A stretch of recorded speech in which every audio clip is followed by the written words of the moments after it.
وما أرسلناك إلا رحمة للعالمين. Bismillahirrahmanirrahim. Assalamualaikum warahmatullahi wabarakatuh.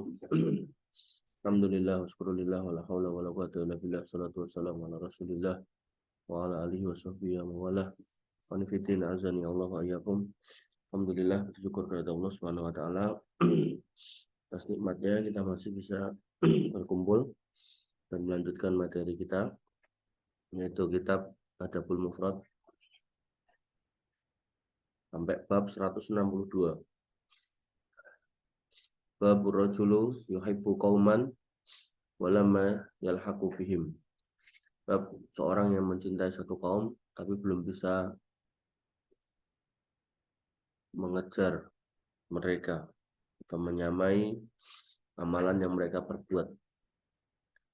An Abi Dzarrin qultu, dari Abu Dzar aku bertanya, ya Rasulullah, wahai Rasulullah. Berarti yang bertanya Abu Dzar, ar-rajulu yuhibbul qauma, seorang laki-laki mencintai suatu kaum. Kaum di sini sekumpulan orang ya. Di sini diberi tambahan yaitu orang-orang solih. Wala yastati'u ayyalhiqa bi amalihim, dan dia tidak bisa mengejar amal mereka. Qala, beliau SAW bersabda, ya Abu Dzarin. Qala, beliau bersabda, anta ya Abu Dzarin, engkau wahai Abu Dzar, ma'aman ahbabta. Ini potongan hadis ini terkenal ya. Jadi anta ma'aman ahbabta. Engkau bersama dengan orang yang engkau cintai. Ini potongan hadis ini terkenal, sehingga banyak ustadz atau banyak penceramah atau guru hari ini yang ketika ditanya gimana saya kalau ngefans sama pemain bola, ngefans sama artis tertentu, maka para alim tersebut melarang gitu, karena di sini bahasanya adalah anta ma'aman ahbabta. Kamu akan dikumpulkan atau kamu akan bersama dengan orang yang engkau cintai. Ya. Bahaya kalau kita ngefans sama orang-orang kafir, orang kafir itu kumpulnya di mana nanti gitu kan. Maka kalau kita dikumpulkan sama mereka kan bahaya. Qultu inni uhibbullah wa rasuluh. Maka Abu Dzar berkata, aku mencintai Allah dan Rasulnya. Qala, maka Nabi SAW bersabda, anta ma'aman ahbabta. Ya Abu Dzarin, kamu akan bersama dengan orang yang kau cintai. Ya. Jadi seorang muslim harusnya cinta pertamanya ya kepada Allah dan Rasulnya.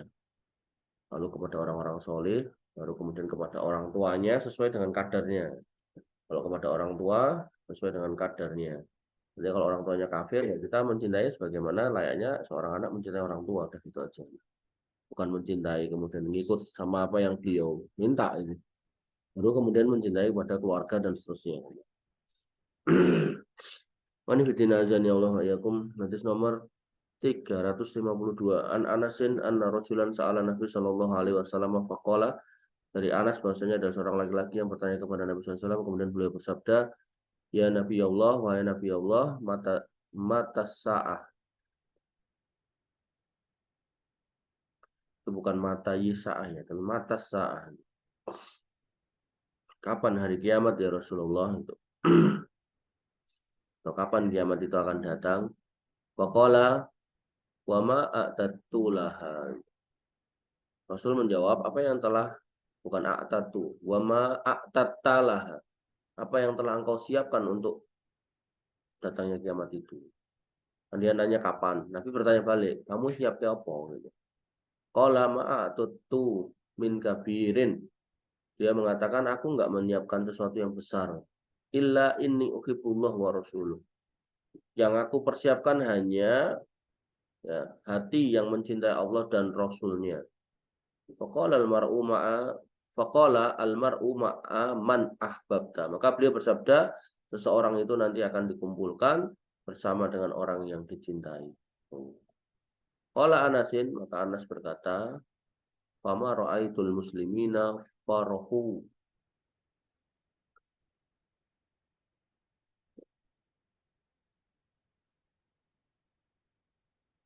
bukan bi'da. Ba'dal islami asyadda mimma farahu yauma idzin. Maka saya tidak melihat orang-orang Islam itu farahu, bergembira, ba'dal Islam, setelah memeluk Islam, setelah menjadi orang Islam, setelah jadi Muslim, asyadda mimma farahu yauma idzin. Yang enggak ada kegembiraan lebih besar setelah hari ini kecuali setelah masuk Islam.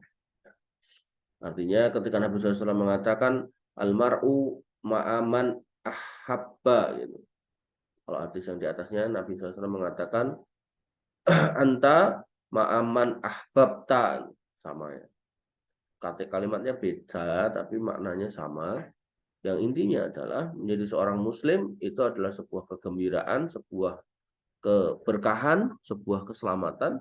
Maka Anas radhiyallahu anhu mengatakan bahwasanya ma ra'aitul muslimin, aku enggak melihat orang-orang Islam farahu ba'dal Islam, yang bergembira setelah masuk Islam asyadda mimma farahu yauma idzin, melebihi kegembiraannya pada hari ini. Artinya kegembiraan terbesar seorang manusia itu adalah seharusnya ya setelah masuk Islam. Ya, itu adalah kegembiraan yang harus ditetapi atau dijalani oleh seorang muslim, bahwasanya seorang manusia, bahwasanya ketika menjadi seorang muslim itu adalah sebuah kegembiraan, karena itu adalah jalan keselamatan, dan ternyata itu menjadi bekal, yaitu kalau kiamat terjadi sewaktu-waktu, ya bekal kita itu. Jadi nggak usah pusing mau kayak di film-film orang kafir tuh harus nyiapin pulau tertentu, kapal tertentu dan seterusnya, nggak usah. Jadi bekal kita ya iman kita kepada Allah Subhanahu wa taala.